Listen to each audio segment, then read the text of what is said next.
नमस्कार मित्रांनो, मी मेघा पारसेवार आज तुमच्यासाठी ओनली एज्युकेशन या यूट्यूब चॅनलवर प्रेरणादायक सुंदर सुविचार घेऊन आली आहे।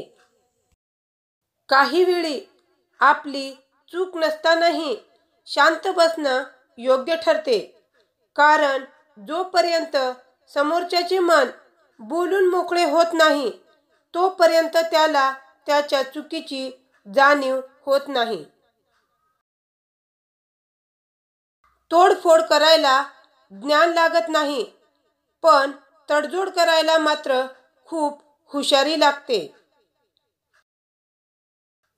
जीवन जगत असतेवेळी सुखाची अपेक्षा असेल तर जीवनामध्ये दुःखही भोगावे लागतात। एखाद्याला जर प्रश्न विचारावयाचे असतील तर त्याला उत्तरही देता आले पाहिजे। जगामध्ये हिशोब भावनांचा आणि वेदनांचा कधीही लावता येत नाही।